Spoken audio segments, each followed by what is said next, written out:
मेरा नाम सूरज है और मैं मुंबई में रहता हूँ। मेरी उम्र 24 साल है और मैंने अभी तक शादी नहीं की है। मैं एक बड़ी कंपनी में काम करता हूँ और अपनी नौकरी में एक उच्च पद पर हूँ, जिसके कारण मेरी सैलरी भी काफी अच्छी है।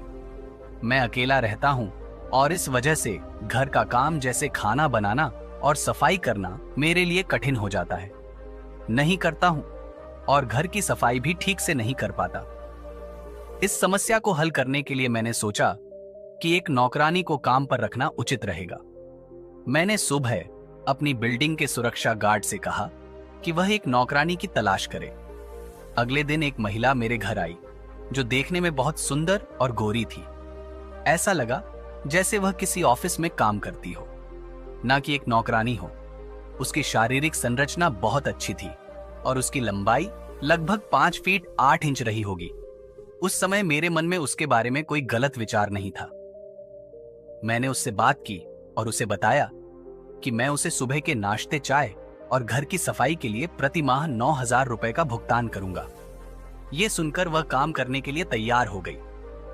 मैंने उससे पूछा कि क्या वह शादीशुदा है, तो उसने कहा हाँ, वह शादीशुदा है और उसका पति भी मुंबई में ही रहता है। वह मेरे फ्लैट के पास की कॉलोनी में रहती है। इससे मेरी खाने की समस्या हल हो गई और वह मेरे घर पर काम करने लगी। मैंने उसे खाना बनाने के लिए कहा और उसने जो भी पसंद किया वह मुझसे पैसे लेकर सब्जियां लाती थी। मेरी नौकरी की शिफ्ट रात की होती है, इसलिए मैं सुबह 7 बजे घर वापस आ जाता था और रात को 9 बजे ड्यूटी पर चला जाता था। नौकरानी के आने के बाद मुझे थोड़ा अच्छा महसूस हुआ, लेकिन फिर भी अकेलापन महसूस होता था। एक दिन मेरी किस्मत ने ऐसा मोड़ लिया जिसकी मैंने कभी कल्पना नहीं की थी।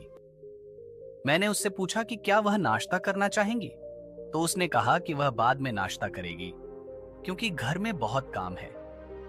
मैंने उससे थोड़ी सी आग्रह किया और वह मान गई। हम दोनों ने नाश्ता किया। मुझे पता था कि वह शादीशुदा है, लेकिन उसके जीवन के बारे में मैंने आज तक कुछ नहीं पूछा था। उस दिन रात के खाने के बाद मैंने उससे पूछा कि उसके घर में कितने लोग हैं। उसने बताया कि वह और उसके पति ही घर में है। मैंने पूछा कि उसका पति क्या करता है, तो उसने बताया कि वह स्कूल बस चलाता है। जब मैंने पूछा कि उनकी शादी को कितने समय हो गए हैं, तो उसने बताया कि उसकी शादी को 6 साल हो गए हैं। वह 26 साल की हो चुकी है। मैंने पूछा कि उनके कितने बच्चे हैं, तो उसने कहा कि उसके कोई बच्चे नहीं है। ये सुनकर वह थोड़ी चुप हो गई और फिर रोने लगी। हम दोनों सोफे पर बैठे थे और मैंने सोचा कि आसपास के फ्लैट्स में अगर किसी ने उसे रोते हुए सुना तो यह मेरे लिए अच्छा नहीं होगा। मुझे पता था कि लोग मेरे बारे में क्या सोचेंगे। मैंने तुरंत उसकी ओर बढ़ते हुए उसका हाथ पकड़ा, उसे खड़ा किया और बेडरूम में ले आया। मैंने उसे बिस्तर पर बैठाया, समझाने लगा और उसे गले लगाया। जब मैंने उसे गले लगाया तो उसकी नरम त्वचा ने मुझे एक अजीब सा मादक एहसास दिया। मैंने उसे और अधिक गले लगाते हुए उसकी पीठ पर हाथ फेरा। जब उसने मेरा विरोध नहीं किया तो मैंने अपना हाथ उसके ब्लाउज में डाल दिया और उसे सहलाने लगा। थोड़ी देर बाद उसने शांत होकर मुझे बताया कि उसके पति के साथ उसकी समस्याएं हैं। उसने कहा कि उसका पति सुबह जल्दी घर से निकल जाता है और जो भी पैसा कमाता है वह शराब पीने में ही खर्च कर देता है। इस कठिन परिस्थिति को सुनकर मैंने उसे सांत्वना देने की कोशिश की और उसकी समस्याओं को समझने का प्रयास किया। एक रात जब वह घर आया तो उसने खाना खाया और सो गया। वह मेरे पास कभी भी नहीं आता और न ही उसने कभी मेरे साथ ऐसा कुछ किया था। अब मैं उसकी ओर इतनी अधिक खिंची हुई महसूस कर रही थी कि मेरी इच्छा थी कि यदि कभी मैं उसके पास जाऊं तो वह नशे में होगा। शराब की गंध मेरे लिए असहनीय थी, इसीलिए मैंने कभी भी ऐसा कदम नहीं उठाया। लेकिन अब मुझे लगता है कि यही मेरी किस्मत में लिखा है। वह रो रही थी और मुझे अपनी समस्याएं बता रही थी। ये देख मैंने उसे सांत्वना दी। मेरी मनः स्थिति भी अस्थिर होने लगी थी, क्योंकि मेरी जिंदगी में कोई लड़की नहीं थी और मुझे भी किसी के सहारे की आवश्यकता महसूस हो रही थी। मेरा दिमाग भटका और मैंने सोचा कि यदि मुझे भी ऐसा साथी मिल जाए तो शायद मेरी समस्याएं समाप्त हो जाएंगी। मैं खुश थी और अपने भविष्य को लेकर आशान्वित थी।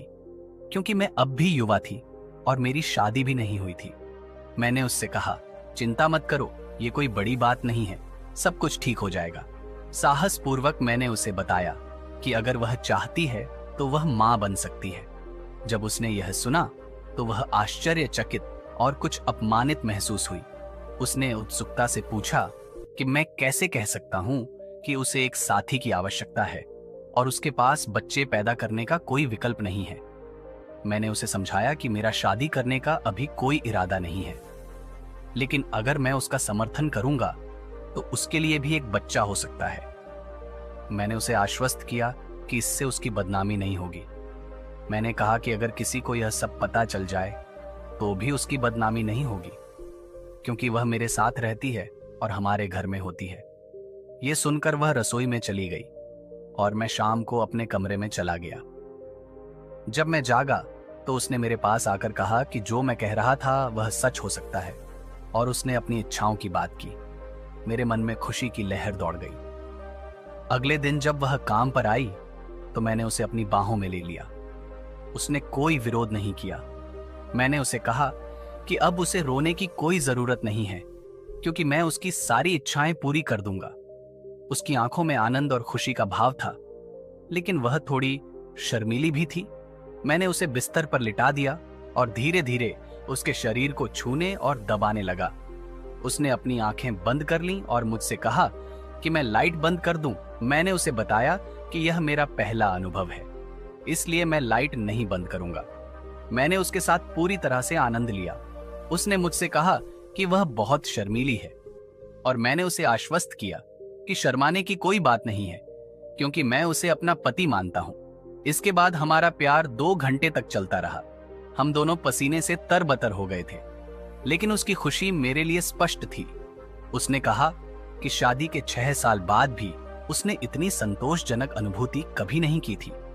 मैंने पूछा कि क्या उसे आनंद आया, और उसने उत्तर में बहुत कुछ कहा। हम दोनों ने हर दिन एक दूसरे को और अधिक आनंद देने का वादा किया। अब वह हर सुबह मेरे घर आती है और हमारे बेडरूम में रहती है। यह सिलसिला कई वर्षों तक चला और अब वह 2 बच्चों की मां है। दोनों बच्चे अब मेरे हैं और वह खुश है। वह घर पर काम करती है और पूरे दिन मेरे साथ रहती है, और आज भी वह मुझे वही आनंद देती है। तो दोस्तों, यह थी आज की कहानी। हमें आशा है कि आपको यह पसंद आई होगी। यदि आपको कहानी पसंद आई है तो कृपया हमारे चैनल को सब्सक्राइब करें और कमेंट बॉक्स में अपनी मूल्यवान राय दें। धन्यवाद।